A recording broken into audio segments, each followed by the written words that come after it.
Hello friends, welcome to my channel Bio World with Gauri Ma'am. Doctor Homi Bhabha बाल वैज्ञानिक competition action research project के लिए अभी हम लोग तैयार हैं। स्टैंडर्ड 9th की एक्शन रिसर्च प्रोजेक्ट के बारे में आज हम बात करने वाले हैं। आपकी तरफ से बहुत सारे बच्चों ने मुझे कमेंट सेक्शन के थ्रू बताया, मैम एक्शन रिसर्च प्रोजेक्ट के बारे में कुछ बताइए।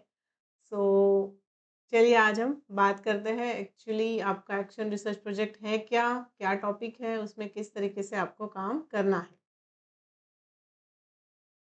सबसे पहले टॉपिक है हमारे लिए efficacy of renewable energy sources. Renewable energy sources जब कह रहे हो तब देखो उसमें कौन कौन से एनर्जी सोर्सेस आते हैं, जैसे कि सोलार एनर्जी है, विंड एनर्जी है, हाइड्रो इलेक्ट्रिक पावर है, टाइडल एनर्जी है। ये सारे हैं रिन्यूएबल एनर्जी सोर्सेस। चलो कुछ लिखते हैं ताकि आसान हो जाए आप सबको समझने में। हम देखो रिन्यूएबल एनर्जी सोर्सेस जिसमें सोलार एनर्जी, विंड एनर्जी, फिर टाइडल पावर या फिर टाइडल एनर्जी,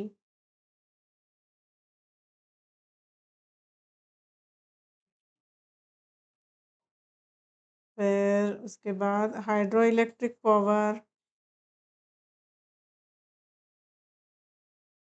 ये और इससे भी और कुछ आएंगे। ठीक है, यहाँ तक बात।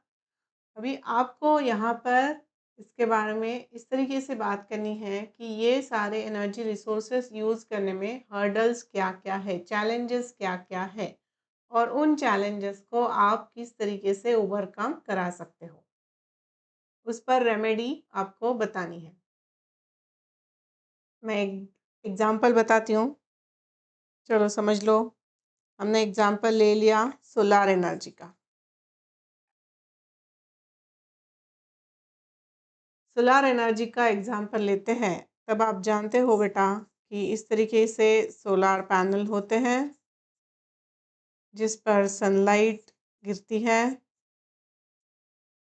एंड यहाँ से इलेक्ट्रिसिटी प्रोड्यूस होती है, इलेक्ट्रिसिटी।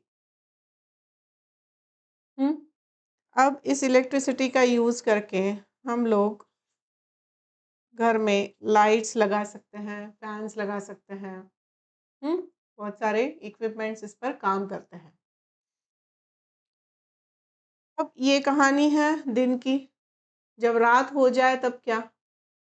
रात हो जाए तो लाइट लगने वाली है और तभी ये चलेगा, नहीं तो कैसे?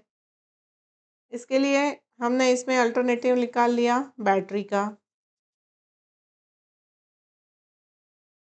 ठीक है, फिर समझ लो ये सोलार एनर्जी का यूनिट किसी स्कूल को लगाया हुआ है और स्कूल को आज छुट्टी है, तो यहाँ पर ये बैटरी भी चार्ज हो गई और ये यूज़ भी नहीं हो रहा है क्योंकि छुट्टी है।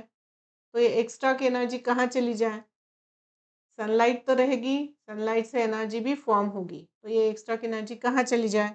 तो उसके लिए हमने रेमेडी निकाली, ये डायरेक्टली इलेक्ट्रिकल पोल पर चली जाए जहाँ से वो आगे कंजर्व की जा सकती है। ठीक है, यहाँ तक बात। अभी हमने क्या देखा कि पहले तो सोलार एनर्जी बनाना सीख लिया, फिर उस पर हमने फाइंड आउट किया कि रात में कैसे होगा। उसके लिए हमने रेमेडी निकाली, बैटरी बना दो। फिर एक दिन जब छुट्टी है या फिर समर वैकेशंस है स्कूल के लिए, तब एक्स्ट्रा की एनर्जी कहाँ जाए? तो उसे इलेक्ट्रिकल एनर्जी में कन्वर्ट करके it can be sold to government. Are you getting? इस तरीके से अब तक यहाँ की कहानी चल रही है। ये तो सबको ही पता है, ये आपका प्रोजेक्ट नहीं है। आपका प्रोजेक्ट इससे आगे है। इससे आगे प्रोजेक्ट में आपको क्या एक्सपेक्टेड है? देखो बेटा, जैसे कि अगर सोलार एनर्जी नहीं फॉर्म हो रही है, मॉनसून सीजन है और सन इज़ नॉट देयर, तो क्या करोगे? तो आपको वहाँ पर अल्टरनेटिव देना होगा, विंड एनर्जी से काम चलाओ। Are you getting? So we can connect this with wind energy. ये बहुत ही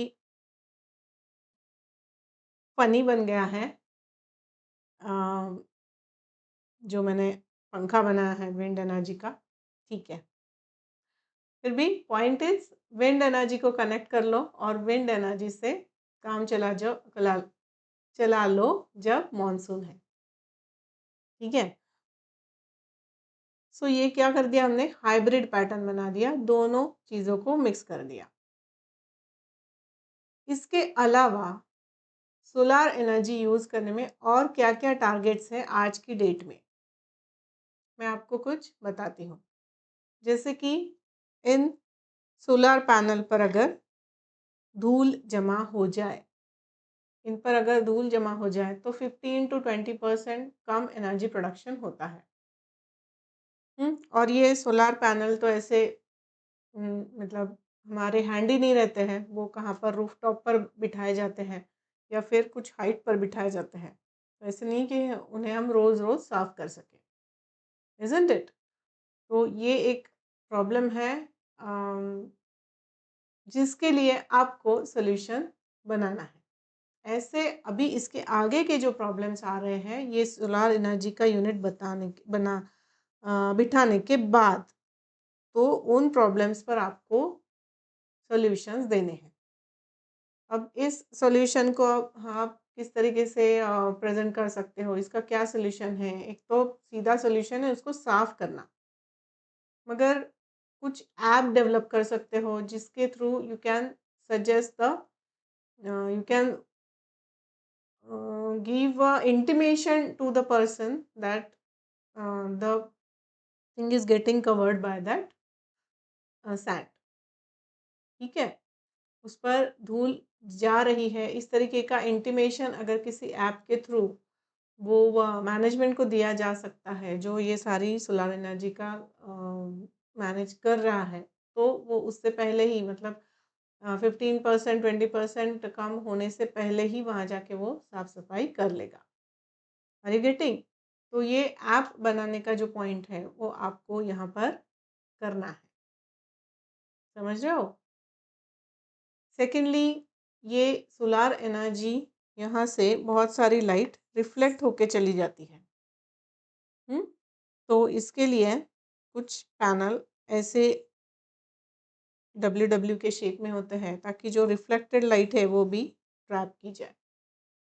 तो ये कैसे प्रॉब्लम पर सॉल्यूशन बन गया है। इस तरीके से और क्या प्रॉब्लम हो सकता है, इनको आपको ढूंढना है और उन पर सॉल्यूशंस बताना है आपके इस प्रोजेक्ट में। एक और प्रॉब्लम देखो, मैं बताती हूँ आपको, सॉल्यूशन आप ढूंढ लेना। ये जो पैनल है वो सिलिकॉन के बनते हैं, और सिलिकॉन कैसे बनता है, तो वो बनता है सैंड प्लस कोल से। Silicon is semiconductor which is used in this solar panels and it is made from a sand plus coal। तो कोल यहाँ पर क्या हो गया, फॉसिल फ्यूल हो गया ना, समझ रहे हो। तो ultimately we are using fossil fuel. तो यहाँ देखो, सिलिकॉन के सिवा कुछ और चीज़ बना के हम लोग पैनल बना सकते हैं क्या, गेटिंग, समझ रहे हो। ऐसे सॉल्यूशंस, ऐसे प्रॉब्लम्स पहले फाइंड आउट करना क्या आते हैं और उस पर आप सॉल्यूशंस क्या दे सकते हो। एक और बात, एक और एग्जांपल आपको बताती हूँ। मॉनसून सीजन में क्लाउड्स आते हैं, तो मेट्रोलॉजिकल सर्वे ऑफ इंडिया से एक आइडिया मिल जाती है कि समझ लो आज है वेडनेसडे, तो थर्सडे फ्राइडे पुणे में पानी गिरेगा, बारिश होगी, ठीक है। तो ये इंटीमेशन पहले ही मिल गया, तो यहाँ से भी हमें कुछ इंटीमेशन मिलना चाहिए कि ऑलरेडी वेडनेसडे को यहाँ कितनी बैटरी स्टोर्ड है या फिर एनर्जी स्टोर है जिस पर अभी 2 दिन काम किया जा सकता है या 3 दिन काम किया जा सकता है। ये स्कूल में या ये कंपनी में या फिर ये हाउस में जहाँ पर भी ये सोलर पैनल, ये सोलर यूनिट लगा हुआ है, समझ रहे हो। तो इस तरीके का जो स्टोरेज वाला इंटीमेशन देने वाला ऐप हो सकता है, या फिर आप उससे भी ज़्यादा अच्छी चीज़ें बना सकते हो using AI. How can you indicate, how can you intimate before the thing happens. Are you getting, समझ रहे हो? इस तरीके से आपको इस प्रोजेक्ट में काम करना है। अभी आप बता रहे हो efficacy of renewable energy sources, उसमें अभी क्या क्या प्रॉब्लम्स आ रहे हैं। नॉट ओनली सोलार एनर्जी, यहाँ पर मैंने सोलार एनर्जी का एग्जांपल लिया, इसी तरीके से टाइडल पावर के बारे में या फिर विंड एनर्जी के बारे में हम्म, आप बात कर सकते हो। समझ में आया क्या टॉपिक है आपका? तो देखना, कहीं आप हाइब्रिड सजेस्ट कर सकते हो, कहीं आप एक ही मॉडल पर अच्छी तरीके से कुछ सजेशंस दे सकते हो जो सबसे पहले आपको इंटीमेट कर दे। ऑलराइट, तो देखो, अच्छे से प्रोजेक्ट करना, और ये सारी चीज़ें करने के बाद आप एक छोटा सा डेमोन्स्ट्रेटिंग मॉडल भी बना सकते हो, और उसके फोटोग्राफ्स आपके प्रोजेक्ट रिपोर्ट में आप पेश कर सकते हो। Secondly, you can have number of suggestions based on the problems.